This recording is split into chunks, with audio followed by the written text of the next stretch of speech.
سل بنی اسرائیل کم آتیناہم من آیۃ بینہ، اے مسلمانوں پوچھ لو بنی اسرائیل سے ہم نے انہیں کتنی روشن نشانیاں دی، یعنی دیکھو تم بھی کہیں انہیں کے راستے پر نہ چلنا، جیسا کہ حضور نے فرمایا تھا لَتَتَّبِعُنَّ سُنَنَ مَن قَبْلِكُم، تم لازماً پیروی کرو گے اور چلو گے انہیں کے نقوش پا پر۔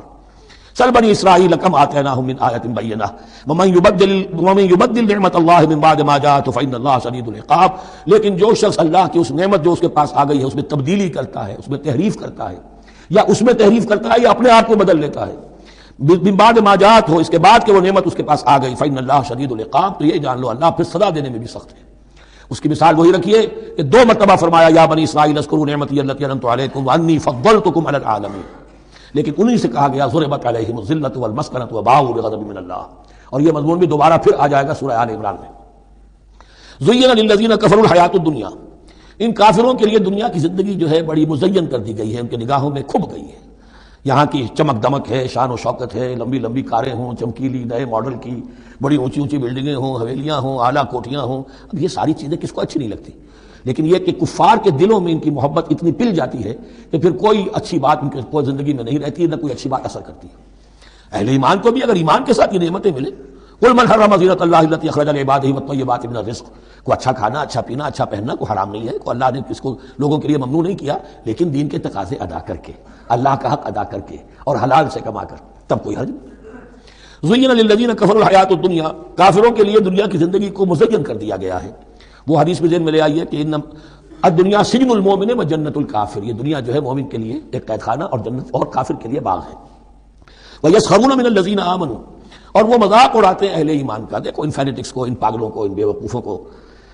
وَيَسْخَرُونَ مِنَ الَّذِينَ آمَنُوا وَالَّذِينَ اتَّقَوْا وَالَّذِينَ اتَّقَوْا فَوْقَهُمْ يَوْمَ الْقِيَامَةِ، اور جن لوگوں نے تقویٰ کی روش اختیار کی تھی قیامت کے دن اب وہ ان کے اوپر ہوں گے، اور بلکہ ہمیں سورہ مطففین میں تو آگے چل کر پتہ چلے گا پھر اہل ایمان ان کا مذاق اڑائیں گے۔ واللہ یرزق من یشاء بغیر حساب، اور اللہ تعالیٰ رزق عطا فرمائے گا جس کو چاہے گا بغیر حساب، یہ جنت کی طرف اشارہ ہے۔ اب یہ جو آیت آ رہی ہے پھر ایک طویل آیت ہے، جس میں میں نے عرض کیا تھا بڑے بڑے حسین اور خوشنما حکمت کے اور علم کے اور معرفت کے پھول جو ہیں وہ اس بنتی میں بن دیے گئے ہیں۔ 2 کلڑیاں یعنی شریعت، عبادات اور معاملات، 2 لڑیاں انفاق اور جہاد، قتال، جہاد بالمال، جہاد بالنفس، اور ان میں یہ پھول آ جاتے ہیں عظیم۔ اس کو میں نے عنوان دیا ہے آیت الاختلاف، آیت الآیات، آیت البر، اور یہ آیت الاختلاف۔ اختلاف کیوں ہوتا رہا ہے؟ اور یہ بہت اہم ہے اس لیے کہ جو وحدت ادیان کا فلسفہ دنیا میں کچھ لوگوں کی طرف سے پیش ہوتا ہے اس کا ایک حصہ صحیح ہے اور ایک حصہ غلط ہے۔ صحیح کون سا ہے، غلط کون سا ہے، وہ اس حدیث اس آیت سے معلوم ہوگا۔ کان الناس امۃ واحدۃ، اس میں کوئی شک نہیں، پہلے تو انسان سب کے سب ایک امت تھے، حضرت آدم کی نسل، حضرت آدم نبی ہیں تو امت تو ایک ہی تھی، جب تک کہ ان کے اندر گمراہی پیدا نہیں ہوئی، اختلافات نہیں ہوئی، شیطان نے کچھ لوگوں کو نہیں ورگلایا، اس وقت تک تو کان الناس امۃ واحدہ، تمام انسان ایک ہی امت تھے۔ اب یہاں پہ سمجھ لیجئے کہ یہاں اس کے بعد ایک حرف محذوف ہے، ثم اختلفوا، پھر ان میں اختلافات ہوئے، فساد پیدا ہوا، کچھ لوگوں نے گمراہی کی روش اختیار کر لی، ایک بیٹا اگر حابیل تھا تو دوسرا قابیل بھی تھا۔ فبعث اللہ النبیین مبشرین ومنذرین، تو اب اللہ نے نبیوں کو بھیجنا شروع کیا جو بشارت دیتے تھے نیکوکاروں کو اور جو خبردار کرتے تھے غلط کاروں کو۔ وانزل معهم الکتاب بالحق لیحکم بین الناس فیما اختلفوا فیہ، اور اللہ نے ان کے ساتھ کتاب نازل فرمائی اپنی تاکہ وہ حق کے ساتھ نازل فرمائی تاکہ وہ فیصلہ کر دے لوگوں کے مابین ان امور میں جن میں انہوں نے اختلاف کیا تھا۔ وما اختلف فیہ الا الذین اوتوہ من بعد ما جاءتهم البینات بغیا بینہم، اور پھر جو اختلاف کیا ان میں سے تو نہیں کیا اختلاف کرنے والوں نے مگر جن کو کہ وہ کتاب دی جا چکی تھی، ہدایت دی جا چکی تھی، من بعد ما جاءتهم البینات، اور اس کا سبب کیا تھا، بغیا بینہم، یہ لفظ میں نے پہلے بھی نوٹ کروایا تھا، بغیا بینہم، دی ارج ٹو ڈومینیٹ، سدم سدھا، سارا فساد دنیا میں جو ہوتا ہے دی ارج ٹو ڈومینیٹ، آدمی جو ہے میں اس کی بات کیوں مانوں، یہ کیوں نہ میری مانے، یہ ہے کہ جس میں جو بھی سربراہی اور بالادستی حاصل کرنے کی جو ایک انسان کے اندر ایک ہے امنگ ہے، یہ امنگ رکھی گئی ہے انسان میں، جہاں انسان کے اندر اچھے میلانات رکھے گئے، برے بھی رکھے گئے، نفس بھی تو انسان ہی میں ہے، اس لیے کہ انہی کی درمیان حق و باطل کی کشمکش چلتی ہے انسان کے باطن میں، حق و باطل کی ایک کشاکش انسان کے باطن میں چلتی ہے، ایک خارج میں چلتی ہے۔ تو فرمایا پھر ہم نے اپنے رسول بھیجنے شروع کیے، فبعث اللہ النبیین مبشرین ومنذرین وانزل معهم الکتاب بالحق لیحکم بین الناس فیما اختلفوا فیہ وما اختلف فیہ الا الذین اوتوہ من بعد ما جاءتهم البینات بغیا بینہم فہدی اللہ الذین آمنوا لما اختلفوا فیہ من الحق باذنہ۔ اب اس کے بعد اللہ تعالی نے ہدایت دی ان لوگوں کو جو ایمان لائے ان چیزوں کے بارے میں جس میں کہ وہ اختلاف کر چکے تھے حق سے، اپنے حکم سے اللہ نے ان کو ایمان کی طرف ہدایت فرما دی۔ واللہ یہدی من یشاء الی صراط مستقیم، اور اللہ ہدایت دیتا ہے جس کو چاہتا ہے سیدھے راہ کی طرف۔ لیکن اس کا دوسرا ترجمہ یہ بھی ہوگا اللہ ہدایت دیتا ہے اس کو جو چاہتا ہے، من یشاء، من یشاء میں اللہ کی مشیت بھی ہے اور جو ہدایت کا طالب ہوتا ہے، واللہ یہدی من یشاء، جو چاہتا ہے اس ہدایت کا طالب ہوگا، یہ اللہ کے ذمے ہے، اللہ نے اسے اپنے اوپر ایک ذمہ داری سمجھا ہے کہ اس کو یقیناً ہدایت دے گا۔ والذین جاہدوا فینا لنہدینہم سبلنا، جو ہمارے راستے میں کوششیں کریں گے، حق کی طرف بڑھنا چاہیں گے، ہم لازماً ان کو راستہ دکھائیں گے، اپنے راستوں کی طرف ان کی رہنمائی کریں گے، یہ اللہ نے اپنے ذمے لیا۔ ام حسبتم، بڑی سخت آیت آ رہی ہے، یہ بھی بڑی لرزا دینے والی آیت ہے۔ اب دیکھیے صحابہ کرام میں سے ایک بڑی تعداد تھی کہ جو مکے کی سختیاں جھیل کر آئے تھے، مہاجرین، ان کے لیے تو اب جو بھی مراحل آئندہ آنے والے تھے وہ کوئی ایسے ثقیل نہیں تھے، ایسے مشکل نہیں تھے۔ وہ سختیاں تو وہاں نہیں انہوں نے جھیلنی تھی کہ جو کہ مکے میں مہاجرین نے جھیلی تھی،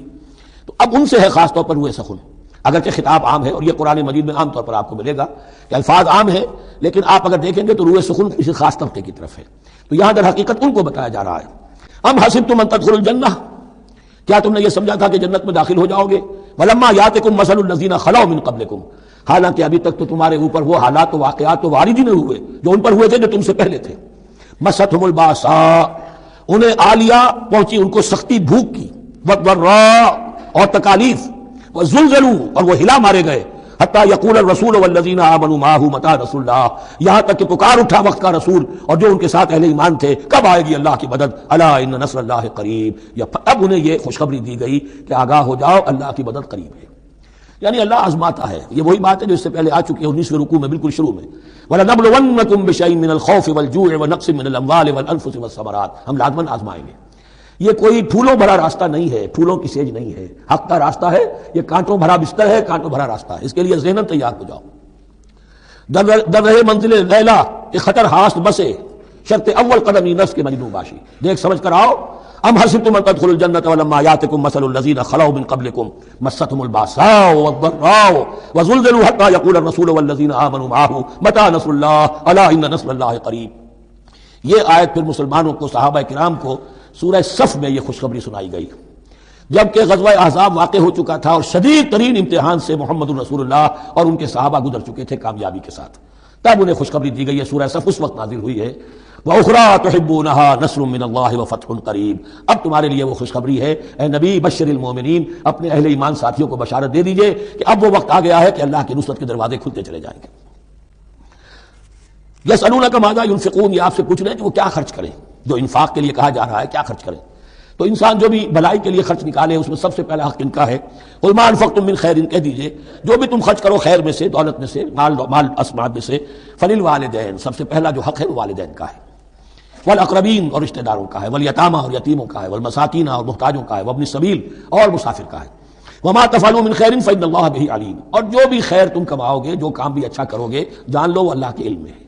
یہ ضرورت نہیں ہے کہ دنیا واقف ہو اس سے، تمہیں اگر اجر اللہ سے لینا ہے تو اللہ تو رات کے اندھیرے میں بھی دیکھ رہا ہے، اور تمہارے داہنے ہاتھ نے جو کچھ دیا ہے بائیں کو پتہ نہیں چلا تو اللہ کو تو پھر بھی پتہ چل گیا۔ اب یہ سخت آیت اور آ گئی، کتب علیکم القتال، میں نے کہا تھا نا کہ یہ لڑیاں جو ہیں چونکہ بٹی ہوئی ہیں تو ایک لال اور ایک پیلی اور ایک ہری اور ایک نیلی، تو یہ نظر آتی ہے ایک طرف سے کہ کٹے ہوئے ہیں رنگ، ان کو کھول دیں گے تو ہر لڑی مکمل ہو جائے گی، ایک گویا کہ تسلسل ہے۔ کتب علیکم القتال وہو کرہ لکم، مسلمانوں اب تم پر جنگ فرض کر دی گئی ہے اور وہ تمہیں گراں گزر رہی ہے۔ یہ مضمون اصل میں اس سے پہلے سورہ محمد نازل ہو چکی ہے اور اس میں قتال کی فرضیت آ چکی ہے، اس کا نام سورۃ القتال بھی ہے، لہذا اس کے حوالے سے کچھ لوگ جو ہیں وہ پریشان ہو رہے تھے، اور میں نے آپ سے عرض کیا تھا منافقین بھی یہی کہتے تھے کہ بھائی صلح جوئی سے کام لو، دعوت و تبلیغ کے ذریعے سے لوگوں کو ٹھیک راستے پر لاؤ، یہ جنگ ونگ جو ہے، لڑائی بھڑائی، اس میں تو بہت خرابی ہے، یہ کوئی اچھا کام تو نہیں ہے۔ اب یہاں یہ ہے کہ فرض کیا جا رہا ہے اللہ کی راہ میں جنگ کرنا، تو اس حوالے سے کہا جا رہا ہے، تو اس میں جہاں منافقین کہتے تھے جن مسلمانوں کا ایمان قدرے کمزور تھا وہ منافق تو نہیں تھے، لیکن یہ کہ ایمان اتنا پختہ نہیں تھا، ابھی تازہ ایمان لائے تھے، مدینے کے اندر ابھی وہ ایمان لائے ہیں، ان کی تربیت کے مراحل ابھی گزرے ہی نہیں، تو ان میں سے بھی بعض لوگوں کے دلوں میں اب انقباض پیدا ہو رہا تھا۔ کتب علیکم القتال وہو کرہ لکم، تم پر اب دیکھیے کتبہ کا لفظ آ گیا ہے، کتب علیکم الصیام، کتب علیکم القصاص فی القتلى، کتب علیکم اذا حضر احدکم الموت ان ترک خیرا الوصیہ، وصیت کا حکم آیا کتبہ، روزے کا حکم آیا کتبہ، اسی طریقے سے فرضیت قتال ہے۔ کتب علیکم القتال وہو کرہ لکم، وہ تمہیں بری لگ رہی ہے، وعسیٰ ان تکرہوا شیئا، اور ہو سکتا ہے کہ تم کسی شے کو ناپسند کرو، وہو خیر لکم، حالانکہ اسی میں تمہارے لیے خیر ہو، وعسیٰ ان تحبوا شیئا وہو شر لکم، اور ہو سکتا ہے کہ تم کسی چیز کو پسند کرو درا حال کہ وہ تمہارے لیے شر ہو. واللہ یعلم وانتم لا تعلمون، اللہ جانتا ہے تم نہیں جانتے. تم اپنی عقل پر ایمان نہ رکھو، تم اللہ کی وحی پر ایمان رکھو، تم اللہ کے رسول پر ایمان رکھو. جس وقت کے لیے جو حکم موضوع تھا اس وقت وہ حکم تھا. کفو ایدیکم، 14 برس تک تمہیں قتال سے منع کیا گیا، اب فرض ہو رہا ہے قتال. اب تمہارے لیے لازم وقت کا جو ہے امر الحال کو پہچانو. اللہ تعالی واللہ یعلم وانتم لا تعلمون.